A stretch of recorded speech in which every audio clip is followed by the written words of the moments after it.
Hello friends, welcome to my channel excellent coaching. आज शुरू करेंगे सोशल इन्फ्लुएंस। सोशल इन्फ्लुएंस के अंदर तीन चीज़ें हमने पढ़नी है: कंफर्मिटी, कंप्लायंस और ओबीडियंस। पर्सुएशन भी इसी में आता है, जो हम ऑलरेडी डिस्कस कर चुके हैं। तो यहाँ पे अब हम शुरू करेंगे कंफर्मिटी से।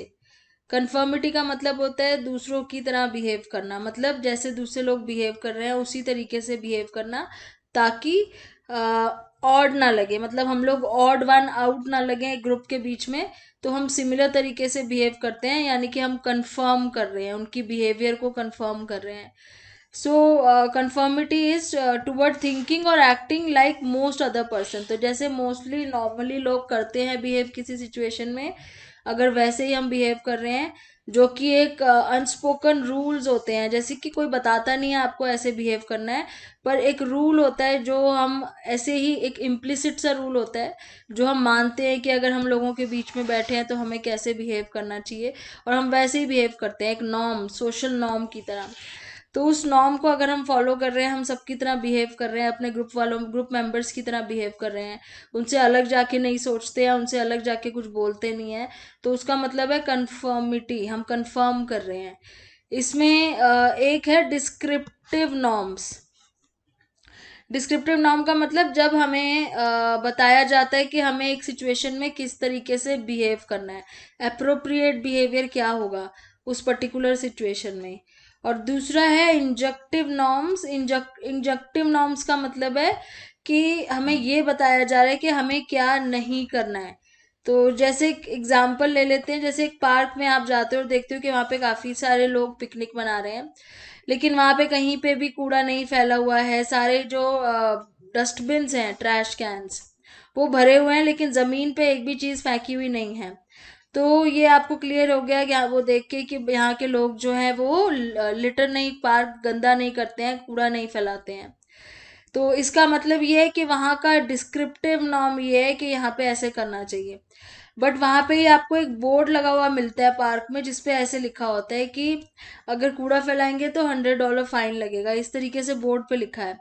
तो वो एक इंजंक्टिव नॉर्म है, मतलब आपको बताया जा रहा है कि क्या आपने नहीं करना है। तो ट्रैफिक सिग्नल्स वगैरह जैसे होते हैं, तो वो सारे एग्जाम्पल्स है। जब ऐसे पी के आगे क्रॉस लगा हुआ है, सपोज आपने एक ऐसा सिंबल देखा, तो उससे आप क्या इंटरप्रेट करोगे कि यहाँ पार्किंग नहीं करनी है, तो ये एक इंजंक्टिव नॉर्म है। तो जो बता रहे हैं कि जो करना है उसको डिस्क्रिप्टिव नॉर्म बोलते हैं, जब बता रहे हैं नहीं करना है तो इंजंक्टिव नॉर्म बोलते हैं। फिर सोशल इन्फ्लुएंस में भी दो टाइप की सोशल इन्फ्लुएंस होती है। एक होती है नॉर्मेटिव सोशल इन्फ्लुएंस। नॉर्मेटिव का मतलब नॉर्म्स को फॉलो करना, मतलब हम दूसरों को देख के उन्हें फॉलो करते हैं, उनसे अलग हट के बिहेव नहीं करते हैं।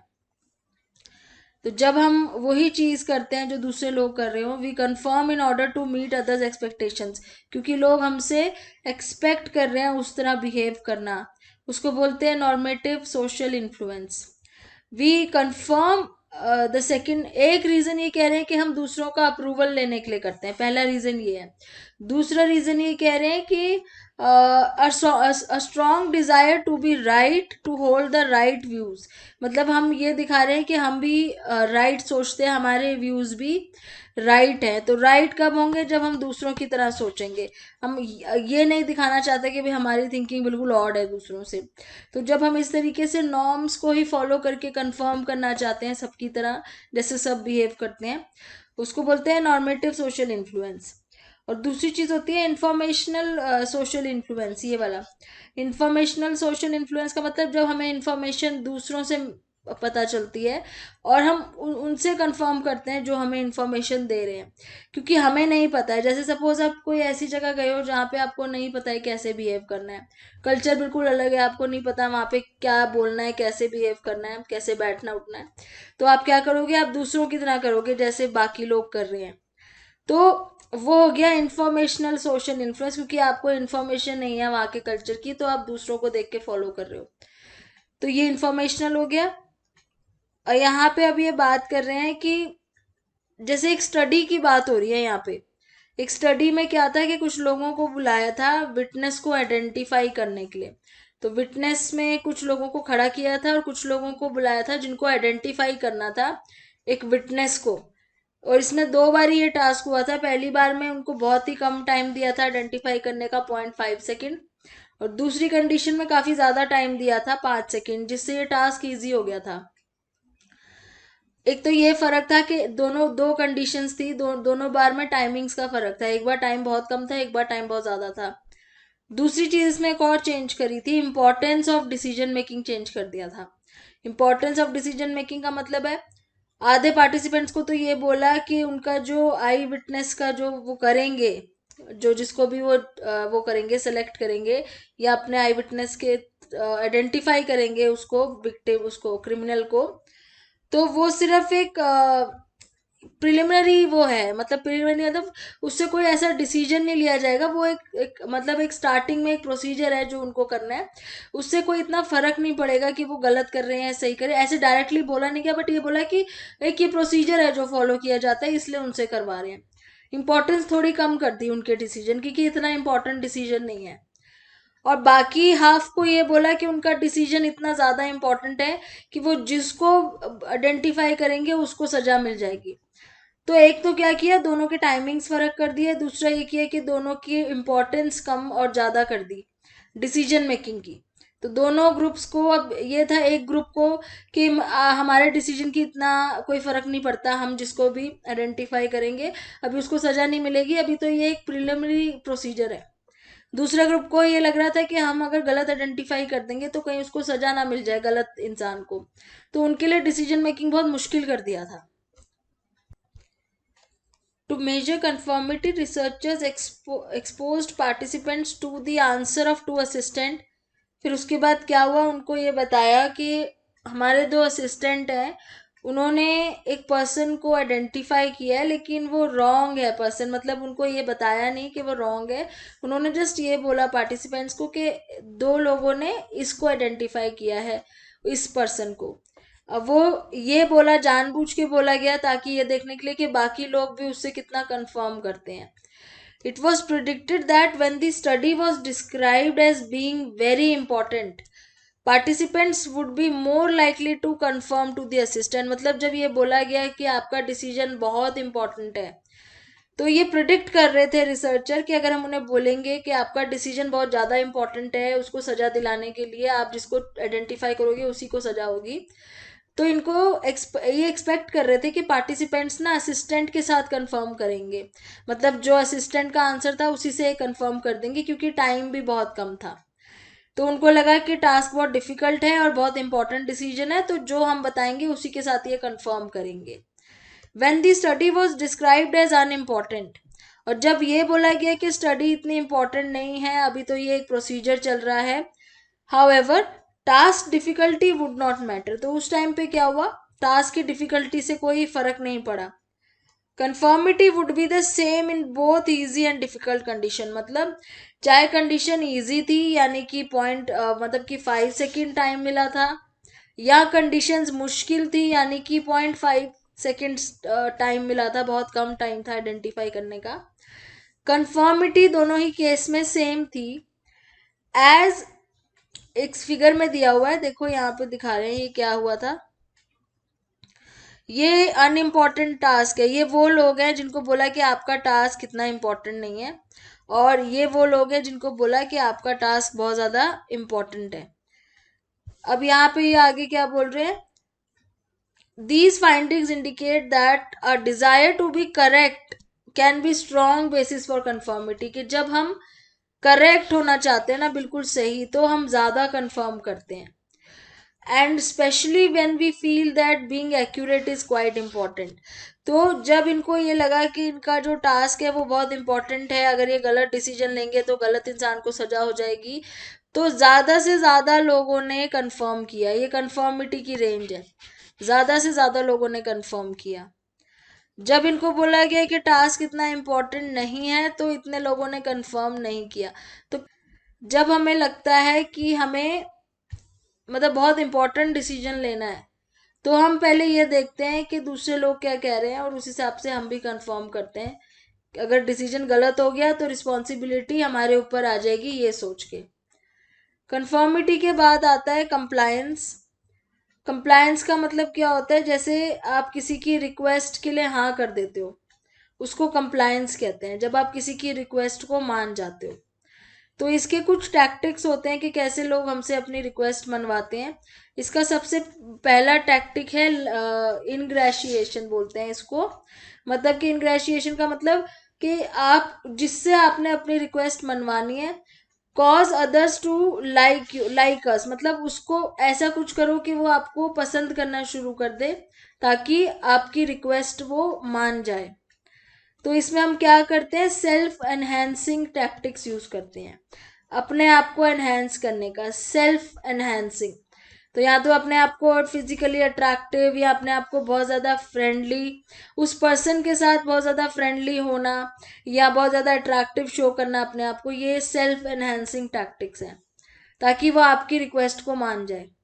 दूसरा है अदर एनहेंसिंग टैक्टिक्स, दूसरे को एनहेंस करके, कैसे, जैसे फ्लैटरिंग करके, मतलब उसको आप मक्खन लगा रहे हो, उस पर्सन को बहुत उसकी तारीफ कर रहे हो, उसकी बातों से एग्री कर रहे हो जो भी वो बोलता जा रहा है, उसकी हर चीज में इंटरेस्ट दिखा रहे हो, तो दूसरे को एनहेंस कर रहे हो।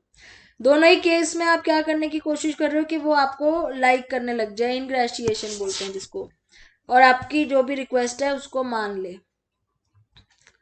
तो जो भी कह रहे हैं कि जो इंग्रेशिएटर होता है वो हर तरीके के पॉसिबल टैक्टिक्स यूज करता है, ताकि वो पॉजिटिव इफेक्ट ला सके अब टारगेट पर्सन की तरफ से अपने लिए। तो जो टारगेट पर्सन है, यानी कि जिससे उसको अपनी रिक्वेस्ट मनवानी है। फिर उसके बाद यहाँ पे बात कर रहे हैं ये कि कौन कौन सी टेक्निक्स और यूज करते हैं based on commitment and consistency, और क्या टेक्निक हम यूज करते हैं। ये बहुत फेमस टेक्निक्स हैं। तो जैसे पहली है फुट इन द डोर वाली। फुट इन द डोर में क्या है कि पहले आप एक छोटी रिक्वेस्ट करते हो किसी को, फिर जब वो उसके लिए मान जाता है तो एक बड़ी रिक्वेस्ट कर देते हो, तो वो मना नहीं कर पाता। जैसे फंड रेजर्स होते हैं, पीपल जो सेल्स में जो लोग होते हैं, जो एक अपने कस्टमर को पहले एक छोटी रिक्वेस्ट के लिए हाँ करते हैं, फिर एक बड़ी रिक्वेस्ट, बड़ी चीज कोई बेच रहा है, कोई सेल्समैन है, पहले छोटी चीज के लिए वो एंट्री करेगा अंदर। फुट इन द डोर इसलिए इसका नाम है, जैसे डोर से अंदर एंट्री किया छोटी सी चीज बेचने के लिए सस्ती सी, और बाद में बड़ी बड़ी चीजें भी बेच के आ जाता है। तो इसको बोलते हैं foot in the door technique. इसमें आपने अपने टारगेट पर्सन से अपनी सारी बात मनवा ली। एंड ये क्यों होता है, क्योंकि लोग कंसिस्टेंट रहना चाहते हैं अपने आप में। कंसिस्टेंट का मतलब अगर वो एक बार हाँ बोलते हैं तो उन्हें दूसरी बार भी हाँ बोलना पड़ता है, कंसिस्टेंसी की वजह से, क्योंकि वो कमिट कर चुके हैं। दूसरा है रेसिप्रोसिटी की वजह से, जिसको बोलते हैं डोर इन द फेस। ये उल्टा हो गया, डोर इन द फेस। अब जैसे पहले वाले में क्या था, छोटी रिक्वेस्ट बोल के बड़ी रिक्वेस्ट मना लेते हैं, इसमें उल्टा है। पहले इसमें आप बड़ी रिक्वेस्ट करते हो किसी को, बड़ी चीज, जैसे सेल्स पर्सन है, कोई बहुत बड़ी कोई महंगी चीज बेचने के लिए बोल रहा है, अब उसको किसी ने मना कर दिया तो वो कहेगा चलो ठीक है, ये छोटी सी चीज है, ये तो ले लो। मतलब आपको एक गिल्ट फीलिंग आएगी कि हमने बड़ी चीज मना कर दी, तो हम छोटी चीज के लिए तो हाँ कर ही सकते हैं। तो ये ऑपोजिट हो गई बिल्कुल, कि पहले बिगिनिंग में एक, जैसे उसमें क्या था फुट इन द डोर में, कि पहले स्मॉल रिक्वेस्ट करी और फिर लार्जर वन के लिए मना लिया। अब यहाँ पे क्या है, it starts with very large request. Large request के लिए जब वो मना कर दे कोई, तो उसको छोटी रिक्वेस्ट करते हैं ताकि वो मान जाए। फिर नेक्स्ट आता है tactic based on scarcity. Scarcity मतलब जैसे हम अगर बोलते हैं किसी चीज का लिमिटेड एडिशन है, लिमिटेड एडिशन में क्या होता है कि हमें लगता है ये खत्म हो जाएगा तो उस चीज को ले लो जल्दी से। तो यहाँ पे लोग अपने आप को दिखाते हैं they are harder to get, मतलब हार्डर टू ऑब्टेन समथिंग। कोई चीज बहुत मुश्किल से मिलेगी, यानी कि वो बहुत वैल्यूएबल चीज है और वो इतनी आसानी से नहीं मिलेगी। Playing hard to get, a tactic in which individuals try to create impression that they are very popular or very much in demand। मतलब लोग ऐसे शो करेंगे कि हम बहुत पॉपुलर हैं और हमारी बहुत ज़्यादा डिमांड है। तो जैसे कोई एम्प्लॉय अपने एम्प्लॉयर को ये बता रहा है कि मेरे को बहुत ज़्यादा ऑफर्स आ रहे हैं जॉब के, तो मतलब मेरी बहुत ज़्यादा डिमांड है, तो अपनी सैलरी बढ़वाने के लिए जैसे लोग ये कहते हैं कि मुझे और भी ऑफर्स आ रहे हैं, तो अगर मैं वहां पे ज्वाइन कर लूंगा अगर आप मेरी सैलरी नहीं बढ़ाओगे, तो वो एक टैक्टिक हो गया, playing hard to get. The person on the receiving end feel if they don't agree. तो जो आपके बॉस हैं या जो भी जिसके लिए आप ये कर रहे हो, उनको ये लगेगा कि अगर वो नहीं मानेंगे तो वो एक वैल्यूएबल एम्प्लॉय को लूज कर देंगे। तो ये हो गए कंप्लायंस के तरीके। फिर हम बात करेंगे ओबीडियंस के बारे में। ओबीडियंस का मतलब है किसी के डायरेक्ट ऑर्डर्स को फॉलो करना। ओबीडियंट होता है ना जो बहुत बात मानते हैं। तो क्योंकि एक तो बचपन से ओबीडियंस एक चीज़ है जो सोशलाइज करी जाती है सब में, कि हमें अपनी अथॉरिटी की बात माननी चाहिए, हमारे अथॉरिटी फिगर या जो भी हमारे बॉसेस हैं या पेरेंट्स हैं उनसे ओबीडियंट होना चाहिए। इसका एक बहुत ही फेमस और बहुत अनएथिकल एक एक्सपेरिमेंट था मिलग्राम का। और एक इसमें एक एक्सपेरिमेंट की और बात करिए जो आर्नल्ड बस का था। दोनों ही सिमिलर टाइप के हैं। इसमें ये देख रहे हैं कि लोग कितना ओबीडियंट होते हैं। तो मतलब पार्टिसिपेंट्स को ये बोला गया है कि उनको इलेक्ट्रिक शॉक देना है दूसरे लोगों को अगर वो गलत आंसर देते हैं। तो मिलग्राम के एक्सपेरिमेंट में क्या था, शॉक की वोल्टेज बढ़ाती जाए, जैसे 15 से शुरू होते गए, बढ़ानी थी हर बारी। जितना गलत आंसर देंगे उतनी वोल्टेज बढ़ती जाएगी। तो 15 वोल्ट से शुरू होकर 450 वोल्ट तक पहुंच सकते थे। बस के एक्सपेरिमेंट में ऐसा कुछ नहीं था, खाली शॉक देना था और वो नहीं बढ़ानी थी, उसकी वोल्टेज नहीं बढ़ानी थी। तो दोनों केसेस में ही देखा गया कि जो पार्टिसिपेंट्स थे ना वो ओबीडियंटली उनकी बात मान रहे थे रिसर्चर की। मतलब अगर कोई लर्नर है वो गलत आंसर दे रहा था तो वो उसको शॉक दे रहे थे। ठीक है, if they refuse their order, मना कर रहे थे तो जो एक्सपेरिमेंटर था वो उनको ऑर्डर देता था कि नहीं आप, मैंने आपको इसीलिए बोला यहाँ पे एक्सपेरिमेंट में बुलाया है ताकि आप जो बोला गया वो काम करो। तो ये देखा गया 65% लोग जो थे वो बहुत ज्यादा ओबीडियंट थे। मतलब उन्हें पता था कि वो शॉक दे रहे हैं जो कि बहुत ज़्यादा डेंजरस हो सकता है, फिर भी उस एक्सपेरिमेंट में वो ऐसा कर रहे थे। क्यों कर रहे थे? क्योंकि उसके उनके अंदर एक फीलिंग थी कि हम तो अपनी ड्यूटी, मतलब हम तो ऑर्डर फॉलो कर रहे हैं। I was only following orders, कि हम तो सिर्फ ऑर्डर फॉलो कर रहे हैं, ये हमारी रिस्पॉन्सिबिलिटी नहीं है। जो एक्सपेरिमेंट कर रहा है, जो एक्सपेरिमेंटर है, उसकी रिस्पॉन्सिबिलिटी है अगर लर्नर को कुछ हो जाता है तो इसलिए वो ऑर्डर फॉलो कर रहे थे चुपचाप बिना किसी रिस्पॉन्सिबिलिटी के। तो इतना ज़्यादा ओबीडियंस लोगों में देखा गया है कि कभी कभी वो एक दूसरे को मारने पर भी आ जाते हैं। जैसे पुलिस वाले हैं, उनका एग्जाम्पल यहाँ पे दिया है। जैसे वो लोगों को एनकाउंटर में मार देते हैं, वो करते हैं क्यों? क्योंकि वो कहते हैं हम तो सिर्फ ऑर्डर फॉलो कर रहे थे। तो वो क्या होता है, उनको ये लगता है कि हमारी रिस्पॉन्सिबिलिटी नहीं है, जो ऑर्डर दे रहा है उसकी रिस्पॉन्सिबिलिटी। और वैसे भी वो अथॉरिटी है, तो अथॉरिटी को तो ओबे करना तो बचपन से सिखाया ही जाता है। और वैसे भी मिलग्राम के एक्सपेरिमेंट में ये था कि वो एक अथॉरिटी फिगर है, जो एक्सपेरिमेंटर है उसको उनकी बात माननी पड़ेगी। और उसकी कमांड भी ग्रेजुअल होती है। ग्रेजुअल मतलब छोटे से बड़ी होती है, धीरे से। एकदम से वो नहीं बोल रहा है कि 450 वोल्ट का शॉक दे दो। वो छोटी छोटी रिक्वेस्ट से स्टार्ट करता है। तो ये वैसी सिचुएशन हो गई जैसे मैंने पुलिस वाले की आपको बताई, कि पुलिस और मिलिट्री पर्सनल में इनिशियली ऑर्डर किया जा रहा है कि जैसे अरेस्ट करके लाओ विक्टिम्स को। और पहले सिर्फ अरेस्ट का बोला जाता है, बाद में उनको मारते हैं या टॉर्चर करते हैं इस तरीके से। तो ये ओबीडियंस का इन्होंने एग्जाम्पल दिया है। फिर आगे अब बात करते हैं अट्रैक्शन और लव की। इसमें हम इंटरपर्सनल अट्रैक्शन के बारे में बात करेंगे और उसके रीजंस क्या हैं।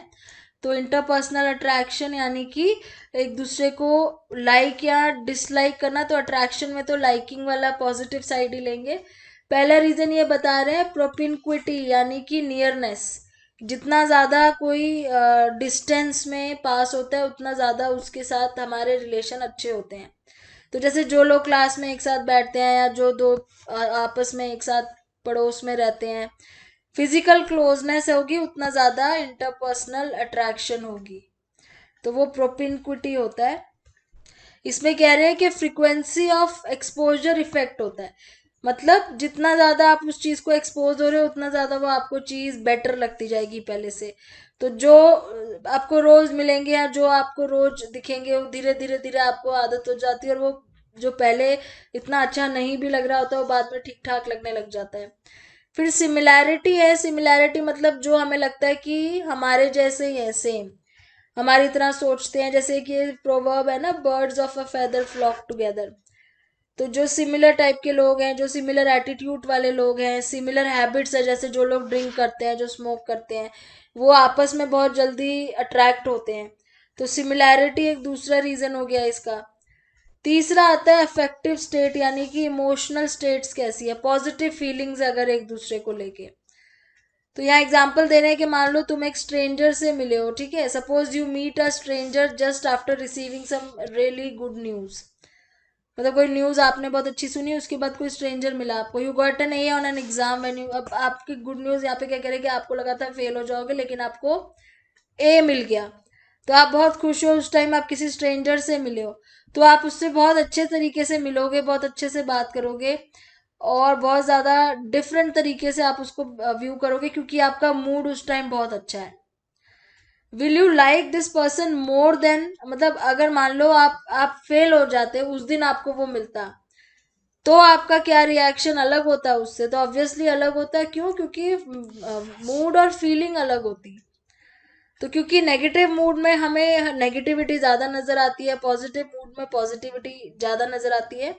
तो पॉजिटिव मूड में जब हम किसी को मिलते हैं तो हमें वो पर्सन बहुत बेटर लगता है, और जबकि उससे कोई लेना देना नहीं है, हो सकता है वो पर्सन इतना ज़्यादा पॉजिटिव या इतना बेटर नहीं है जितना हमें लग रहा है, क्योंकि हमारा मूड पॉजिटिव है।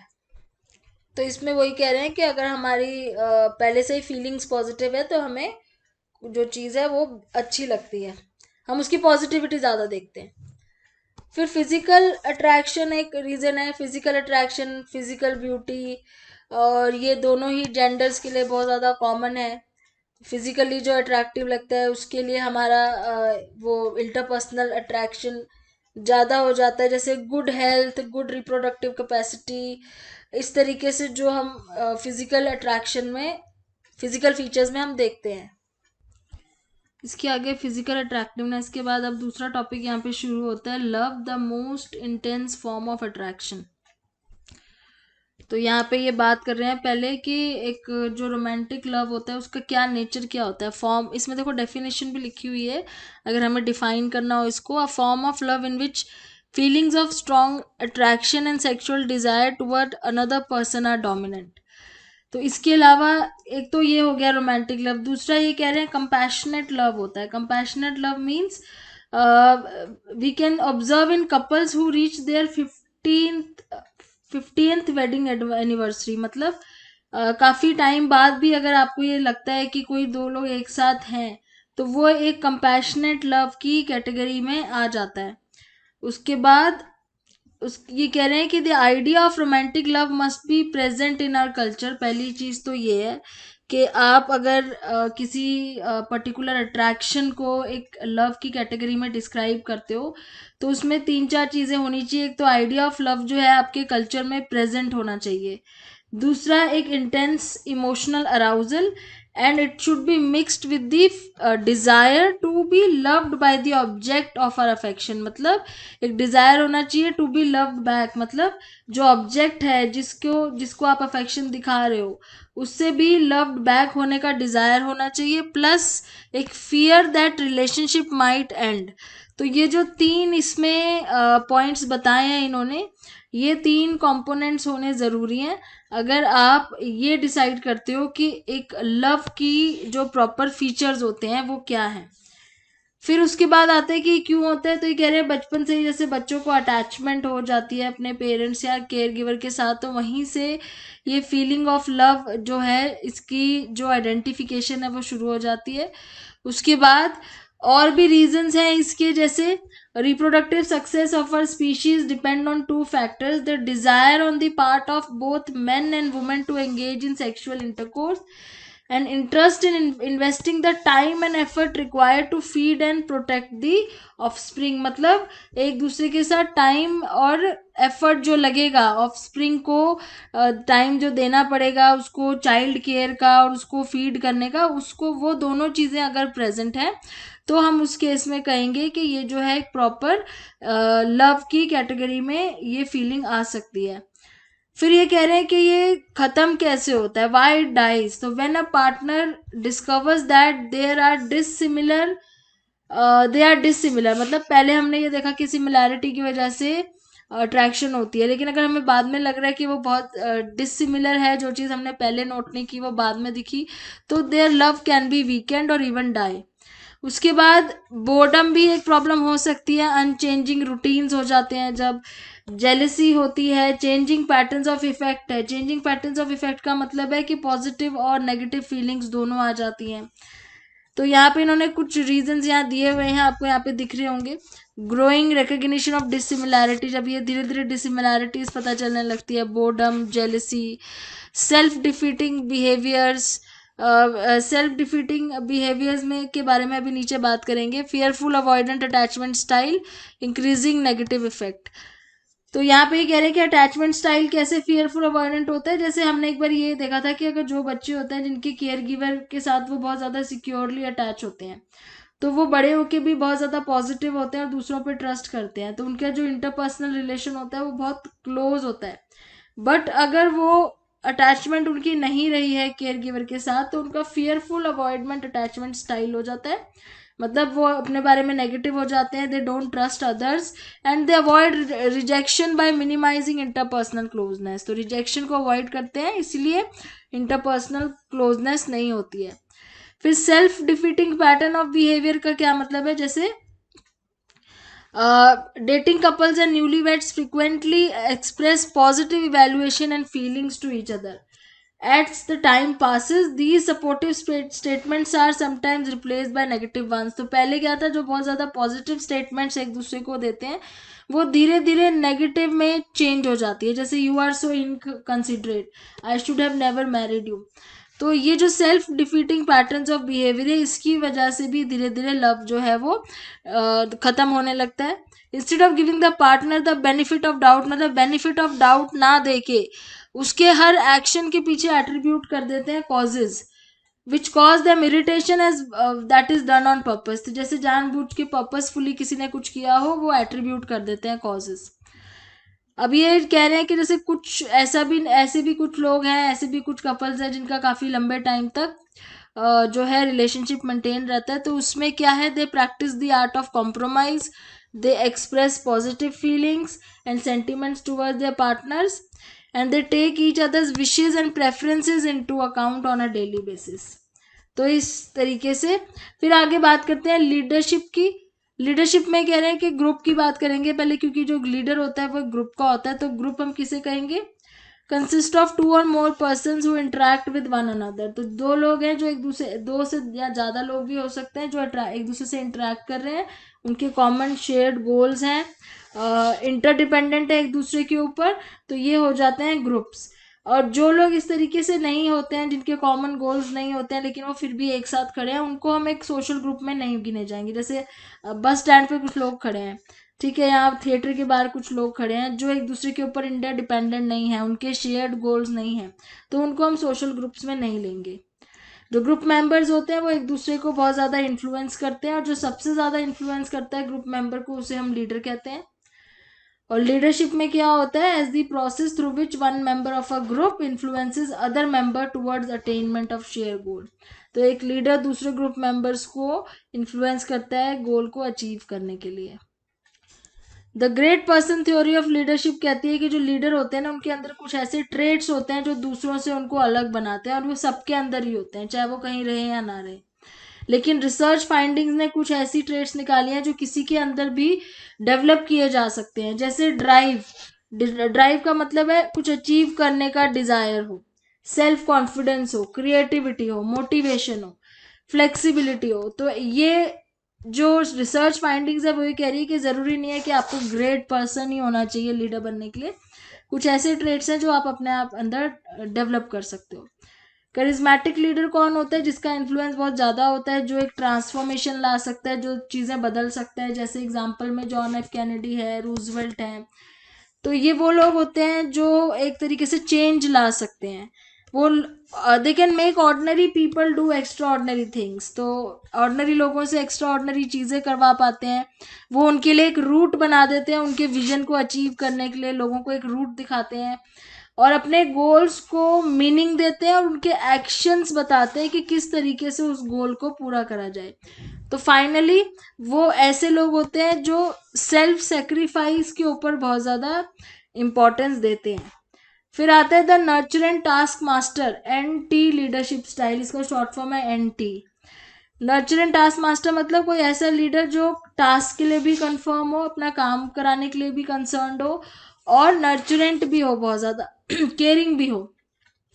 जिसकी कम्युनिकेशन एकदम एक्सप्लिसिट और क्लियर होती है, काम स्ट्रक्चर्ड होता है, बिल्कुल ही रेलेवेंट होता है, जो रिस्पॉन्सिबिलिटीज पिन पॉइंटेड करता है, मतलब क्लियर रिस्पॉन्सिबिलिटी देता है लोगों को, डिसीजन मेकिंग एकदम सिंक्रोनाइज्ड होते हैं, एक क्लाइमेट ऑफ पर्पसिवनेस बनाता है, गोल ओरिएंटेशन पे ज़्यादा ध्यान देता है, साथ ही साथ अपने सबॉर्डिनेट्स की केयर भी करता है, उनको अफेक्शन भी दिखाता है और उनकी ग्रोथ के लिए भी बहुत ज़्यादा कमिटेड होता है। उसको बोलते हैं एंटी लीडरशिप स्टाइल, मतलब अपने काम के ऊपर फोकस रखते हुए अपने जो सबॉर्डिनेट्स हैं उनके ऊपर ध्यान देना। तो नर्चरिंग का मतलब यहाँ पे क्या है?